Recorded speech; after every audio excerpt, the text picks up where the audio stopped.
E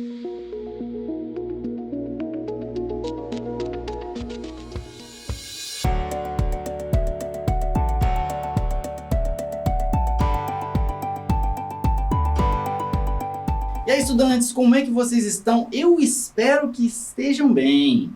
Eu sou Stefano, professor de Ciências da EJA para o 8º e 9º ano. A aula de hoje é, acima de tudo, sobre dedicação. Você já pensou no que é doar seu tempo, seu esforço, a sua vontade para que outros tenham mais oportunidades na vida? Pois é, hoje a gente vai falar de uma galera que tem esse objetivo. Vamos falar sobre trabalho voluntário unidos por uma causa maior. Então, pode chegar. E aos professores e professoras que nos acompanham, as informações sobre a aula estão aqui na tela. E elas são as seguintes. Nosso eixo temático é ética e cidadania. O objetivo de aprendizagem é valorizar o trabalho em grupo, sendo capaz de uma ação crítica e cooperativa para a construção coletiva de conhecimento. O objetivo dessa aula é compreender os princípios de ações coletivas com foco no trabalho voluntário. E estudante, não se esqueça de registrar sua presença, tá? O QR Code está aqui na nossa tela, apontando a câmera do seu celular para ele, você pode marcar sua presença aqui com a gente, beleza? Dito isso, vamos começar. Bom, em nossa sociedade, o exercimento de funções, nas mais variadas áreas do mercado, ele é pago com uma quantia em dinheiro, normalmente no início ou no final de cada mês. Isso caracteriza o trabalho remunerado. Na maioria dos casos, a gente está falando de 48 horas ou mais que um cidadão dedica ao seu trabalho ao longo de uma semana, para que receba seu salário, podendo arcar assim com as despesas de sua vida, de sua casa, família, etc. Mas esse se trata do trabalho remunerado. O que seria então um trabalho voluntário? Você conhece esse termo? Bom, se você não conhece, você vai entender do que se trata durante a nossa aula. Inclusive, você vai poder ajudar a responder a nossa pergunta de hoje. Ela está aqui na tela. E é a seguinte: qual é a importância do trabalho voluntário para a sociedade? Então podem copiar em seus cadernos, tá? Eu vou dar um tempo. E a gente vai buscar responder ela durante a aula, para que possamos corrigir ao fim dela. Combinado? Então vamos embora. Gente, o trabalho voluntário, e também chamado de voluntariado, tá? É uma ação ou uma atividade que é desenvolvida com finalidade social, cultural, educacional, ambiental e afins.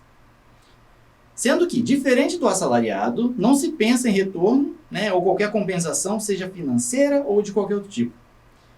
Mas será que não existe mesmo nenhum retorno quando você é um voluntário?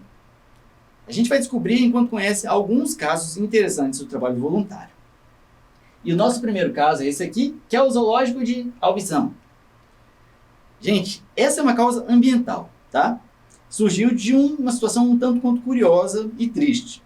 Em 2014, na Palestina, onde fica a faixa de Gaza, houve uma guerra entre Israel e o Hamas, que é um grupo representante do movimento palestino. Essa guerra durou 50 dias, nos quais foram perdidas várias vidas, até que se assinasse o cessar-fogo. A gente tem aqui um exemplo, tá, de como estava a situação por lá. No entanto, o que acontece? Em Gaza, que era a zona do conflito, havia um zoológico, tá, o zoológico de Al-Bizan, que foi abandonado com todos os animais em suas jaulas. A questão é que, apesar do cessar-fogo ser assinado, ainda era perigosa a permanência na zona, não era recomendado que ninguém ficasse por lá. Então, os funcionários não retornaram às atividades de forma alguma. O que aconteceu? O diretor zoológico pediu auxílio porque não tinha como cuidar da situação sozinho. O espaço, já não recebia água encanada, estava tudo destruído e a comida havia acabado. E o pior, o próprio zoológico foi atingido por bombardeiros. Os 100 animais abrigados, 80 não resistiram, outros 20 estavam à beira da morte. Complicado. E foi aí que uma ONG, a For Paws, tá? Na nossa tradução significa 4 patas, uma organização não governamental, ela se propôs a fazer algo. As ONGs, gente, são entidades privadas, tá? De sociedade civil, sem fins lucrativos, que defendem uma causa e lutam por ela. E no caso da For Paws, foi ao zoológico, protegida por uma escolta militar, levando água, comida e medicamentos. Lá eles encontraram vários animais debilitados e traumatizados pelos 50 dias de guerra. Eles foram abandonados nessa situação, tá? E fizeram o tratamento inicial deles lá, junto com a ajuda de vários veterinários. Mas uma equipe, né, maior foi trazida depois para transferir esses animais para uma região fora da zona de conflito, certo? Uma mistura de bondade e coragem, né? Poucas pessoas fariam o mesmo. Mas agora a gente vai sair de Gaza, ir até a Bolívia, onde nossa causa é social. Dê uma olhadinha aqui, que nós estamos falando agora do projeto Casa de Botelhas, do espanhol, que significa Casa de Garrafas. É a iniciativa da advogada que constrói casas de garrafas PET para famílias em situação de extrema pobreza. Tá? Segundo o marido dela, havia tanto entulho na casa deles que era possível construir uma casa. Aí, em resposta ao discurso dele, ela aproveitou e fez uma. Depois disso, ela deu continuidade ao projeto. Ela estudou uma forma eficiente de fazer a ideia dar certo, né? Ela descobriu uma fórmula de um cimento sustentável, feito com barro, com açúcar, mingau e linhaça. Ou seja, além de fabricar esse cimento sem agredir o meio ambiente, ela pôde reutilizar toneladas de plástico que poderiam ser descartados na natureza. Toneladas sim, toneladas. Isso porque em 2016, quando entrevistada... 2016, hein? A gente está em 2022. A Ingrid já tinha construído mais de 300 casas na Bolívia e em outros países americanos, como Argentina, México, Panamá e Uruguai. A construção de uma moradia desse tipo, gente, ela conta com cerca de 10 voluntários, tá? Incluindo os futuros moradores, que ela faz questão de que participem. Muito legal, né?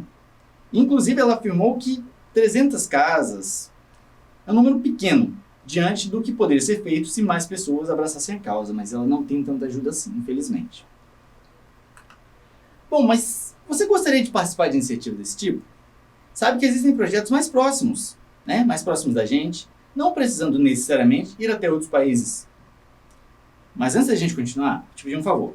Lembre de registrar sua presença aqui com a gente, tá? O QR Code está aqui na tela, a gente está na metade da aula. E se você chegou agora, ainda dá para pegar o restinho, que tem muita coisa interessante, certo? QR Code, câmera, registrou.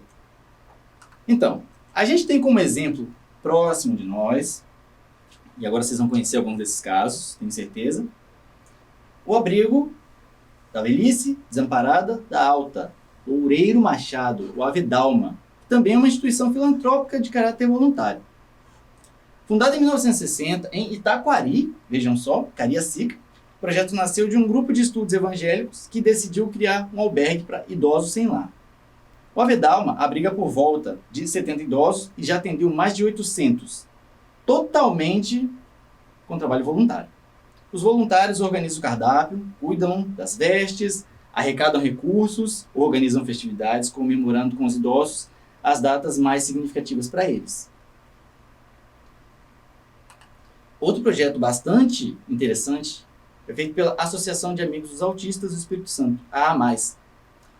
Também é uma iniciativa do voluntariado e atende mais de 200 pessoas com transtorno do espectro autista. A instituição oferece atendimento pedagógico no contraturno pelo atendimento educacional especializado, o AEE, como complemento ao trabalho desenvolvido pelo professor do estudante na escola regular. Além dele, também oferta atendimento clínico, atendimento social, tá? Todos por meio do voluntariado. Viram como o trabalho voluntário consegue se apresentar praticamente em qualquer contexto? Ele possui essa característica exatamente porque é baseado na vontade de ajudar o próximo, né? Eu estou fazendo aquilo de minha boa vontade. E esse próximo pode ser um grupo de estudantes, de idosos, de animais, florestas, todos que puderem ter alguém que lhes estenda a mão, certo? Concordam com isso? Vamos fazer o seguinte, então. Vamos fazer uma atividade sobre o tema para ver se vocês entenderam tudo. Se vocês estiverem prontos, o nosso enunciado é esse aqui. Ele diz o seguinte.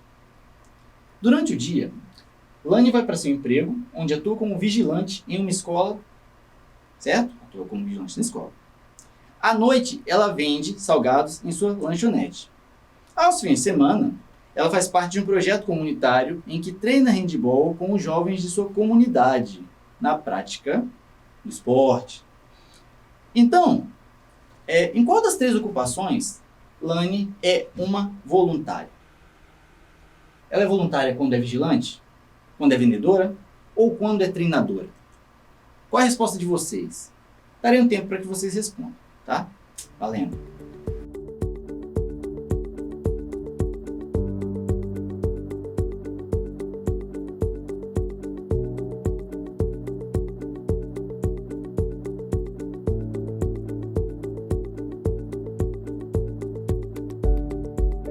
Bem, aí a gente volta aqui, onde a resposta correta é a letra C. Ela é voluntária quando atua como treinadora. Isso porque o trabalho voluntário é aquele onde não recebe a remuneração ou compensação financeira, tá? Como vigilante, ela não trabalha, é o emprego dela, né? Assim como vender na sua lanchonete é um segundo emprego. Já o treino de handball também poderia ser um emprego? Poderia, por que não? Mas se trata de um projeto comunitário, né? Então ela não necessariamente é paga por isso, ao menos não em dinheiro, porque certamente ela volta para casa muito feliz todos os dias. Sabe outra galera que ficaria feliz com o trabalho voluntário? Pessoal do ICMBio, o Instituto Chico Mendes de Conservação da Biodiversidade. Eles recebem a ajuda de um grupo de voluntários de preservação ambiental, que a gente vai conhecer no vídeo de agora, tá? Se liguem nessa reportagem porque é muito bacana. O programa existe desde 2009. Entre as linhas temáticas que um voluntário pode seguir estão o manejo para a conservação, a pesquisa e o monitoramento, a gestão socioambiental, a produção e o uso sustentável, a proteção ambiental, a comunicação, entre outros. Em Brasília, os voluntários atuam em ações de conservação da natureza que vão desde a educação ambiental até o combate aos incêndios. Vários eventos durante o ano que a gente tem que contar com esses voluntários, e inclusive nos cursos, onde eles apoiam, e para estar recebendo escola, fazendo trilha, fazendo percurso de percepção ambiental.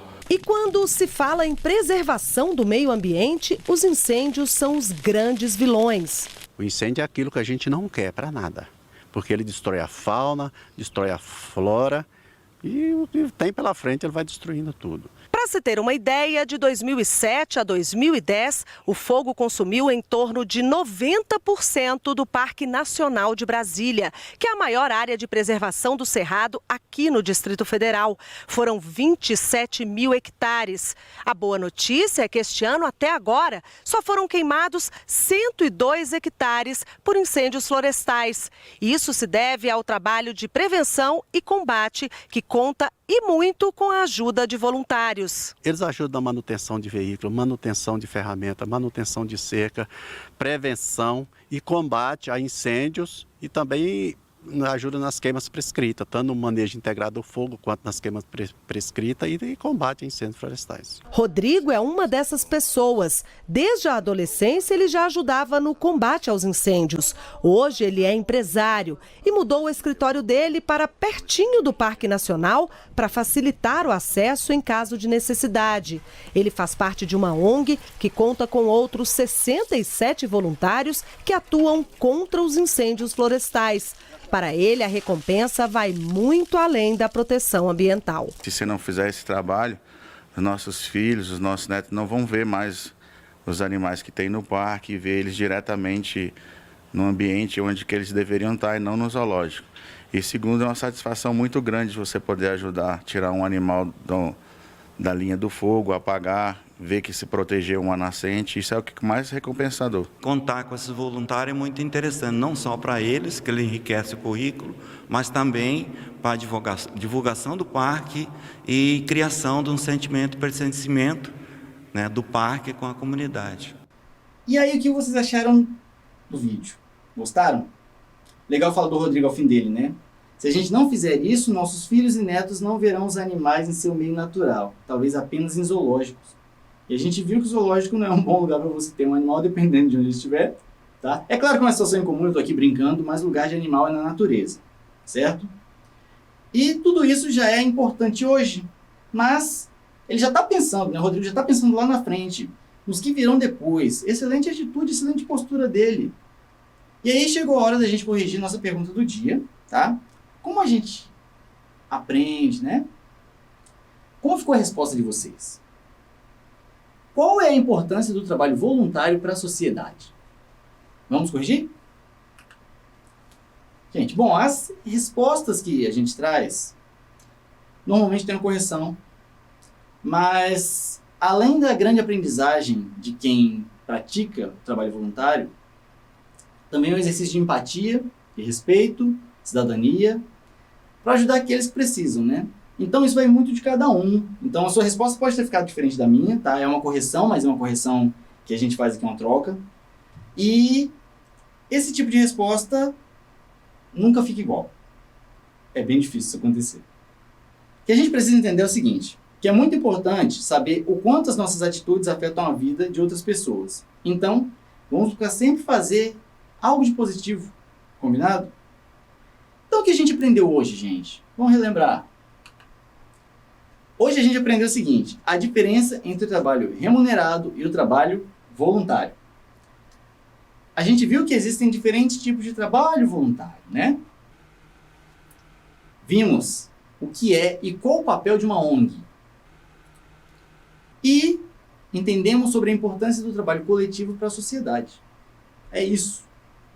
E você, já praticou algum trabalho voluntário? Se não praticou, tem algum interesse em praticar? Grave um vídeo com sua resposta pra gente e envie pra gente aqui no Dever em Casa na TV. É bem fácil, o nosso QR Code de envio está na tela, tá? Apontando a câmera do seu celular para ele, o QR Code vai te dar a opção de fazer o envio para a gente. Estamos aguardando o seu envio, beleza? E é isso, 8º e 9º ano, trabalho voluntário unidos por uma causa maior, tá? Essa foi a nossa aula de hoje. Ajudar o próximo é sempre bom, e a maior recompensa que a gente pode ter é saber que podemos ajudar outro a viver melhor. Não esqueça de registrar sua presença aqui com o QR Code que está na tela. Espero que vocês estejam aqui na próxima aula. Fiquem de olho na nossa programação do Dever em Casa na TV. Bons estudos e não se esqueçam, mesmo distantes, estamos juntos.